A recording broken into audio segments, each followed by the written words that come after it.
WhatsApp, कैसे हैं आप सब। मेरा नाम है नेहा, मेरे चैनल के साथ सदा ही रहना।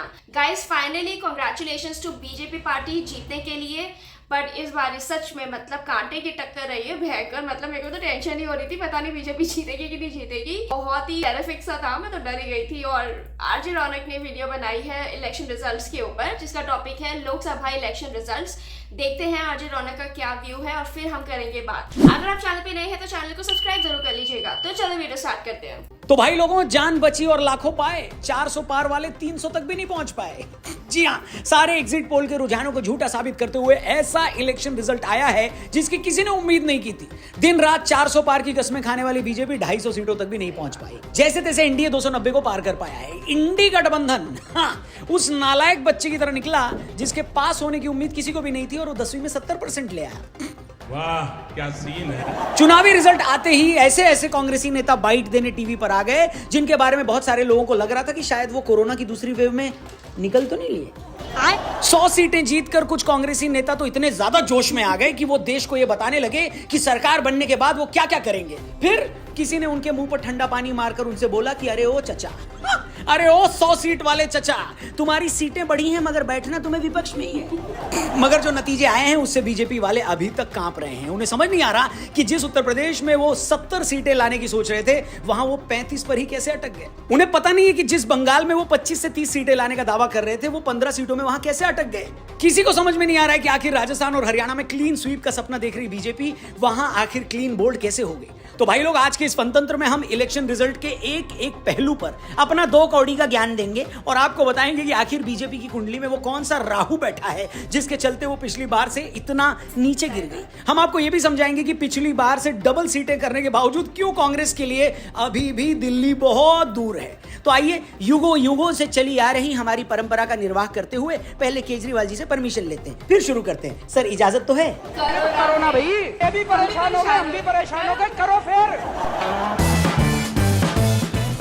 नमस्कार दोस्तों, मैं हूं रौनक और आप देख रहे हैं फन तंत्र। तो भाई लोग, लोकसभा चुनाव 2024 के नतीजे हमारे सामने आ गए हैं। बीजेपी और एनडीए मिलकर फिर से सरकार बनाने जा रही है, ये बात तय है। नरेंद्र मोदी तीसरी बार देश के प्रधानमंत्री बनने वाले हैं, ये भी पक्का है। मगर जिस तरह के नतीजों का अनुमान एग्जिट पोल में लगाया गया था, वो नतीजे उसके आसपास भी नहीं। ये नतीजे वैसे ही हैं जैसे कॉलेज की सुंदर कन्या को दूर दूर से देखकर आप सोचते हो कि वो आप पर मरती है और एक दिन बात करने पर पता चलता है कि वो आपका नाम भी नहीं जानती है। इस बार के एग्जिट पोल और असल नतीजों में इतना ही गैप है। तो हुआ ये कि अपने दम पर 350 सीटें जीतने का दावा करने वाली बीजेपी की 240 सीटों के आसपास ही बैटरी डिस्चार्ज हो गई। दूसरी तरफ जिस कांग्रेस पार्टी को कोई घास भी नहीं डाल रहा था और जिन राहुल गांधी के लिए लोगों ने अपनी तरफ से बैंकॉक के एक धर्मशाला में कमरा भी बुक करवा दिया था, वही राहुल गांधी कांग्रेस के लिए छप्पर फाड़ रिजल्ट लेकर आए हैं। पिछले 2 इलेक्शन में 60 सीटों से पहले ही टें बोल जाने वाली कांग्रेस 100 सीटों के करीब पहुंच गई। जिस इंडिया अलायंस को कोई 150 सीटें नहीं दे रहा था, वो बेलगाम घोड़े की तरह 225 से पार चली गई।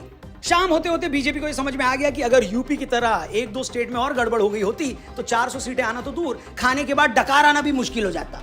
ये बड़ी अच्छी बात कही है। अकेले उत्तर प्रदेश ने बीजेपी की ऐसी लुटिया डुबोई है कि बीजेपी अपने दम पर सत्ता में आने से चूक गई। जिस उत्तर प्रदेश में बीजेपी वाले इस बार 70 पार जाने की डंकी पीट रहे थे, वहां सपाइयों के हाथों उनकी ऐसी पिटाई हुई है कि वो 35 के आसपास ही क्या हो गए राहुल जी, खत्म।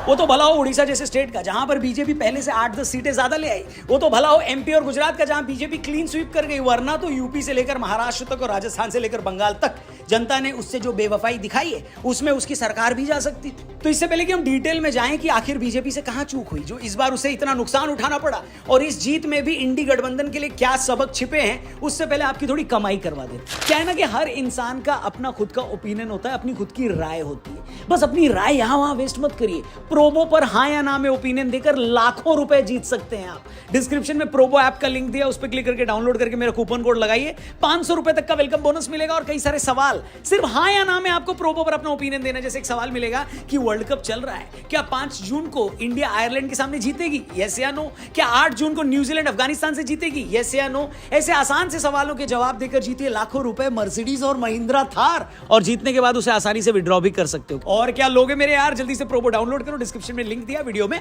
आगे बढ़ते हैं। देखिए, बीजेपी अगर पिछली बार से 50-60 सीटें कम लाई हैं तो इसके गणित को समझने के लिए आपको कोई मैथ की ट्यूशन लेने की जरूरत नहीं है। मोटे तौर पर यूपी, राजस्थान, बंगाल और महाराष्ट्र में बीजेपी के खराब परफॉर्मेंस ने उसका कूड़ा कर दिया। पिछली बार की 62 सीटों के मुकाबले बीजेपी इस बार अगर यूपी में 25-30 सीटें कम लाई हैं तो इसके कारण सामने आए हैं। बीजेपी ने ऐसे ऐसे कैंडिडेट को मैदान में उतारा जिन्हें जनता तो क्या, उनके घर वाले भी पसंद नहीं करते थे। इसके अलावा बीजेपी के 400 पार के नारे पर विपक्ष ने यह माहौल बनाया कि अगर बीजेपी को 400 सीटें मिल गई तो मोदी जी संविधान बदल देंगे, आरक्षण खत्म कर देंगे और तो और मोदी जी तो आपके तंदूर से आपकी रोटी भी चुरा ले जाएंगे। और इन सब से ओबीसी और एससी में डर का माहौल बनाया गया और बड़े लेवल पर बीजेपी के खिलाफ वोट पड़े। इसके अलावा समाजवादी पार्टी ने टिकट देने में काफी समझदारी दिखाई।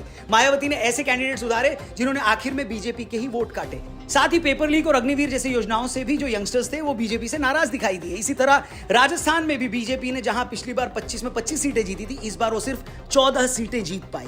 यूपी की तरह यहां भी गलत टिकट वितरण, ज्यादातर जगह तो गलत कैंडिडेट की वजह से लोकल समीकरण बिगड़े और बीजेपी को हार झेलनी पड़ी। शेखावटी रीजन में जाटों की नाराजगी, एससी एसटी वोट का बीजेपी के खिलाफ जाना, यह बड़ा फैक्टर साबित हुआ। महाराष्ट्र में पिछली बार बीजेपी और शिवसेना मिलकर लड़े तो उन्होंने महाराष्ट्र के 48 में से 41 सीटें जीती थी, लेकिन इस बार एकनाथ शिंदे गुट की शिवसेना और अजीत पवार की एनसीपी के साथ जाने का बीजेपी के डिसीजन को जनता ने ठेंगा दिखाया और बीजेपी को महाराष्ट्र में 20 सीटों के करीब नुकसान उठाना पड़ा। लेकिन बीजेपी के लिए सबसे सरप्राइज हार हो गई बंगाल से। पार्टी को उम्मीद थी कि वो लास्ट टाइम की अपनी 18 सीटों की जो टैली थी उसको इंप्रूव करेगी, लेकिन इस बार बंगाल में वो 10-1 सीटों के आसपास ही सिमट गई। कुल मिलाकर इन 4 स्टेट में जो लॉस हुआ, बीजेपी उसे ओडिशा जैसे स्टेट में मिले 10 सीटों के गेन से भर नहीं पाई। मगर जैसा कि हमने आपको बताया, गुजरात, एमपी, बिहार, छत्तीसगढ़, दिल्ली, उत्तराखंड और हिमाचल जैसे राज्य ने 2019 की तरह इस बार भी बीजेपी की झोली भर भर कर सीटें दी, जिसके चलते बीजेपी 240 सीटों का आंकड़ा पार कर गई और टीडीपी, जेडीयू और एलजेपी के अच्छे परफॉर्मेंस की वजह से एनडीए बड़े आराम से 272 के मैजिक फिगर को पार कर गई। सहयोगी भी अगर बीजेपी की तरह बिछ गए होते तो बीजेपी का रायता फैल सकता था। अब सवाल यह है कि इस इलेक्शन रिजल्ट में कांग्रेस और इंडी गठबंधन वालों के लिए मैसेज क्या है।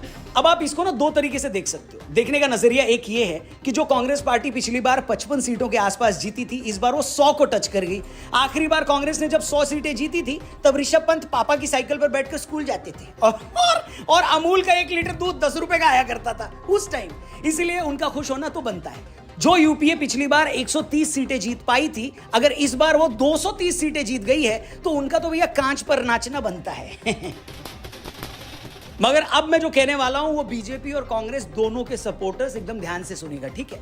और बात ये है ना बॉस कि भले ही बीजेपी की 40-50 सीटें कम आई मगर सरकार तो अब भी एनडीए की ही बन रही है। इंडी गठबंधन वाले बीजेपी को चाहे कितना ही क्यों ना चिढ़ा लें, लेकिन सच भी यही है कि अब भी बीजेपी की अकेली इतनी सीटें आई हैं जितनी इंडी गठबंधन में शामिल 30 पार्टियों की मिलाकर नहीं आई हैं। हेलो।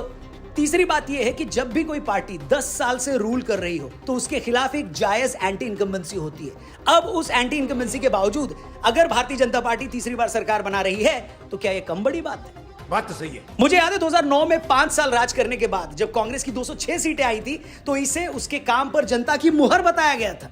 अगर 5 साल बाद 206 सीटें लाना सरकार के काम पर जनता की मुहर है तो फिर बीजेपी तो 10 साल बाद 240 सीटें ला रही है।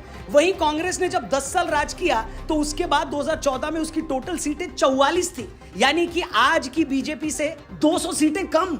दूसरी बात, कांग्रेस अपनी सीटें 100 टच करने पर खुश हो सकती है, मगर यह भी सच है कि अगर 10 साल तक बीजेपी के खिलाफ इतना गुस्सा था, इतनी नाराजगी थी, उसके बावजूद बीजेपी कांग्रेस से 2.5 गुना ज्यादा सीट ला रही है तो यह कांग्रेस के लिए अच्छी बात नहीं है ब्रो।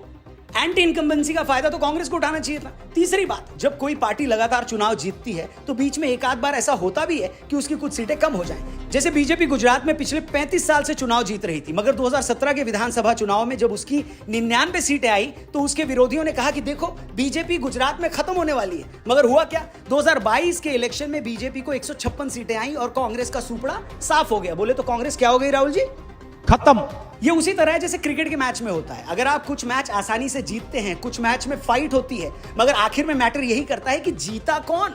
तो भाई सच्चाई यही है कि जीती तो इस बार भी बीजेपी ही है। कांग्रेस को भले ही 100 सीटें मिली, इंडी गठबंधन भले ही 225 को टच कर पाया, इससे उन्हें एनर्जी भी मिलेगी, लेकिन यह भी सच है कि क्रिकेट मैच की तरह अगले चुनाव में उन्हें भी फिर से 0 से स्टार्ट करना पड़ेगा। और जहां तक बीजेपी की पॉलिटिक्स का सवाल है, एक बात के लिए तो उनकी तारीफ करनी पड़ेगी कि वो अपनी गलतियों से सीखते बहुत जल्दी हैं। बीजेपी सरकार को यह सीखना ही पड़ेगा कि जनता को यह बात पसंद नहीं आई कि आपने किसी से भी गठबंधन कर लिया, दूसरी पार्टियों से आए लोगों को टिकट दे दिया। बीजेपी को यह भी समझना होगा कि जब आपको अपनी वेलफेयर स्कीम पर भरोसा है, आपको अपने टॉप लीडर पर भरोसा है, तो फिर बाकी की चालाकियों से बचना चाहिए। तो बॉस एक बार फिर से जो जीते हैं उनको भी बधाई और जो अच्छे से लड़े उनको भी बधाई। मगर यह अफवाह कौन फैला रहा है कि हारे जीते चाहे कोई भी, आखिर में सरकार नीतीश कुमार की बनती है?